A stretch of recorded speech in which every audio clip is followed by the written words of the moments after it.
అందరికీ నమస్తే. ముఖ్యమంత్రి రేవంత్ రెడ్డి గారిది ఒక వీడియో బాగా సోషల్ మీడియాలో వైరల్ ఉంది. అది cinema awards, Gaddar cinema awards దగ్గర అనుకుంటా వీడియో అది. దాని వెనక ముందు చూస్తే ఆయన అవార్డ్స్ ప్రోగ్రామ్కి వచ్చినప్పుడు అనుకుంటా ఆయన చాలా నిటారుగా నడుచుకుంటూ పోతుండు, ఇట్లా ఇట్లా పెట్టి ఏదో ముందుకెట్టి దమ్మున్న అది అని. కానీ ఆడున్న వాళ్ళు ఒక్కరు కూడా సినిమా ప్రముఖులు కనీసం లేవని కూడా లేస్తలేరు.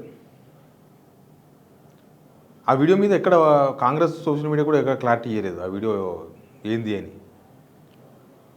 వాళ్ళు విచిత్రంగా అనిపించింది. ఒక తెలంగాణ ముఖ్యమంత్రికి దక్కాల్సిన గౌరవం దక్కలేదు అనిపించింది సింపుల్గా. సరే ఆ రేవంత్ రెడ్డి ఉన్నాడా, ఎవరున్నారో తర్వాత విషయం, కానీ ఒక ముఖ్యమంత్రి ప్లేస్లో ఎవరున్నా ఆ గౌరవం మాత్రం దక్కలేదు.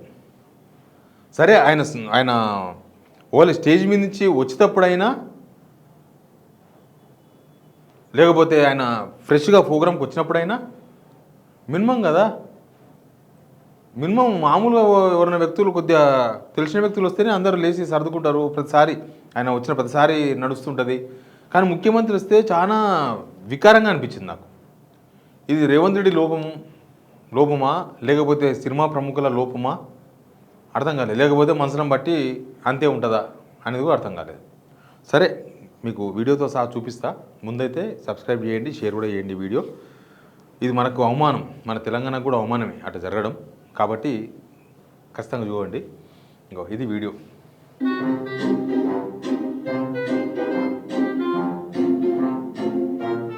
చూడండి, ఒక్కరు కూడా లేస్తలేరు. అందరూ కాలు మీద కాలేసుకుని కూర్చున్నారు. బట్టి విక్రమార్క కింద ఫోన్ గెలుక్కుంటున్నాడు. ఇంకెవరో కూర్చున్నారు. చిరంజీవి చూడండి, కాలు మీద కాలు తీసిండు.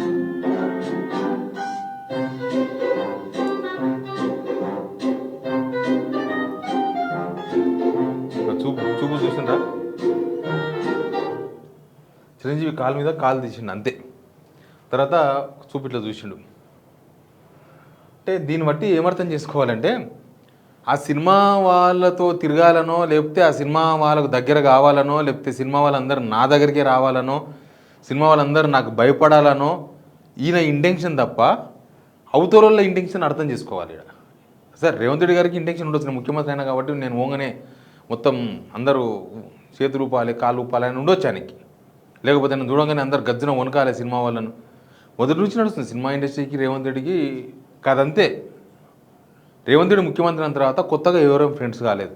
ఆయన అంతకుముందు కొంతమంది సినిమా ప్రముఖులకు రేవంత్ రెడ్డితో ఉన్న ఎక్స్పీరియన్సు, లేకపోతే ఈయన ప్రతిపక్షంలో ఉన్నప్పుడు సినిమా వాళ్ళ మీద చేసిన కామెంట్సు, ముఖ్యమంత్రి అయిన తర్వాత అది ఎఫెక్ట్ చూపించింది. ఎవ్వరు రాలేవు. నిజానికి ఈ వీడియో చాలా బాధాకరంగా అనిపించింది. ఇది అవమానం, ఇది ముఖ్యమంత్రిగా కాదు మనకు కూడా అవమానం. అదే చెప్తున్నా. మరి ఎందుకు ఆ ఎపిసోడ్ జరిగింది, ఎందుకు అట్లా దివాలాగా కూర్చున్నారు? అరే ఆయన రెండోసారి వచ్చినా కనీసం ఒక మూమెంట్ అయితే ఉండాలి కదా. ఒకవేళ ఆయన నిజంగానే దాన్ని చూస్తేనేమో ఆయన ఎంట్రన్సే కనిపిస్తుంది, ఎంట్రన్స్కి వెళ్ళి వచ్చినట్టుగానే కనిపిస్తుంది, స్టేజ్ మీదకి వచ్చినట్టుగా కనిపిస్తలేదు. ఓన్లీ స్టేజ్ మీదకి పోయి వచ్చినవాడు అయితే, స్టేజ్ మీదకి పోతే మళ్ళీ అయితే రాడు కదా. ముఖ్యమంత్రి స్టేజ్ మీదకి పిలిచినాక ఇంకా మళ్ళీ వచ్చి కూర్చుంటాడా? ఇంకా పోయిందంటే స్టేజ్ నుంచి అందరికి అవార్డు ఇచ్చేసి వెళ్ళిపోవడం ఉంటుంది. కాబట్టి ఇది ఎంట్రన్స్.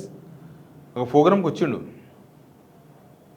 నిటారుగా నిలబడి వచ్చిండు తప్ప అవతల ఎవరు కనీసం నిటారుగా నిలబడడం కాదు, వంక కూడా నిలబడలేదు ఎవరు కనీసం నిలబడి అరే ముఖ్యమంత్రి వచ్చిండు అసలు ఎవరు పట్టించుకోవట్లేరు. అది ప్రాబ్లం ఇక్కడ. ఎవరో మస్తు మంది వస్తారన్నట్టు ఉన్నది. ఎవరో వస్తారా అనిలే, అందరూ అట్లే ఉన్నది. ఆడ ఉన్న కాంగ్రెస్ లీడర్ అట్లే చూస్తున్నారు, సినిమా వాళ్ళు అట్లే చూస్తున్నారు. స్థాయి అంటారు చూడు, అదే ఇది.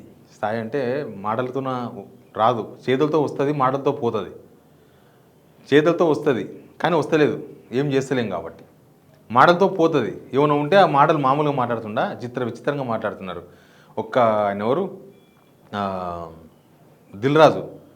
దిల్రాజుని పెట్టుకొని ఇంకా మిగతా వాళ్ళందరూ మేనేజ్ చేస్తుండే తప్ప అంటే ప్రతి దాన్ని కూడా పోదు. ముఖ్యమంత్రి పెళ్ళికి, శారీ ఫంక్షన్కి, అన్నిటికీ నేనే అంటే ఎట్లా? ఆయన ముఖ్యమంత్రి పోయి ఒక సినిమా ప్రోగ్రాంలో 3-4 గంటలు ఉంటే వాల్యూ ఉంటుందా? పోయినామా, స్పీచ్ ఇచ్చినామా, ఎవరికి అవార్డు ఇచ్చినామా, మిగతా ఎవరో ఏ మినిస్టరో అసలు దానికి కోమరెడ్డి వెంకరెడ్డే పోలేదు ఫస్ట్ సినిమా ప్రోగ్రామ్కు కోమరెడ్డి వెంకరెడ్డి లేడు. అట్లాంటి వాళ్ళు ఉంటే ఓ మంత్రి ఉంటే మంత్రికి అప్పగించేసి బాధ్యతలు అక్కడి నుంచి పోతారు. ఇది కామన్గా జరిగేది, ఎక్కడైనా అదే జరుగుతుంది. లేకపోతే ఇంకా సినిమా ప్రోగ్రామ్స్ మొత్తం ఓ 3 గంటలు జరిగితే ఆడ కూర్చొని డ్యాన్సులు చూసుకుంటా, ఆడ జోకులు వేస్తే నవ్వుకుంటా, అవన్నీ చేస్తే ఆయన ముఖ్యమంత్రి ఎందుకు అవుతాడు? అంటే ముఖ్యమంత్రి అంత ఫ్రీగా ఉండి ఏం పని లేదు పాట లేదు తెలంగాణ ముఖ్యమంత్రికి ఒక సినిమా ప్రోగ్రాంలో 3 గంటలు ఎవడు వర్క్ చేయకుండా కూర్చున్నాడు, ఆడ పోయి నిలబడ్డాడు అంటే ఆయనకి ఏం పని లేదని అర్థం. ముఖ్యమంత్రికి ఏం పని లేదు, ఆయన 18 గంటలు కాదు అసలు ఏ 1 అవర్ కూడా జనాల కోసం పనిచేస్తున్నాడు కనిపిస్తలేదు కదా. రిజల్ట్ ఉండాలి కదా, 18 గంటలు కలిసిపోతే రిజల్ట్ ఉండాలి. ఆయన ఎంత బిజీగా ఉంటే అసలు ఆ ప్రోగ్రాంలో అన్ని గంటలు ఎందుకు ఉన్నాడో అర్థం కాలేదు. తిరుగుతూనే ఉన్నాడు. ఇప్పుడు కూడా ఢిల్లీ పోయిండు, ఢిల్లీకి వెళ్ళి వచ్చి కేరళ పోయిండు, కేరళకి వెళ్ళి వచ్చి ఏపీలో ఎవరితో పెళ్లి ఉంటే ఆ ఏపీకి పోయిండు. అసలు ఆయన జనాల కోసం ఏం పని చేస్తున్నాడో అర్థం కాలేదు. ఆయన కోసం ఆయన చుట్టాలు, ఆయన దోస్తులు, ఆయన రాజకీయ లింకులు, లేకపోతే ఆయన ఏదో చూపిద్దాం ప్రదర్శన తప్ప జనాల కోసం చేసిన ప్రదర్శన ఎక్కడ కనబడతలేదు. ఇక సినిమా ఇండస్ట్రీ దగ్గర ఆయనకున్న ఏమన్నాను దీన్ని, ఇది ఆయన్నే లెక్కేసుకోవాలి. ఏంది మన పరిస్థితి, ఎందుకు ఇట్లయితుంది? సరే ముఖ్యమంత్రి ఉన్న రోజులు ముఖ్యమంత్రి అంటారు, కానీ దిగిపోయిన తర్వాత ఉంటుంది వ్యవహారం. దిగిపోయిన తర్వాత ఇక ఇవన్నీ లెక్కలు క్యాల్కులేషన్స్ వస్తాయి అప్పుడు. బట్ మీరేమనుకుంటున్నారో వీడియో కింద కామెంట్ చేయండి. Please subscribe.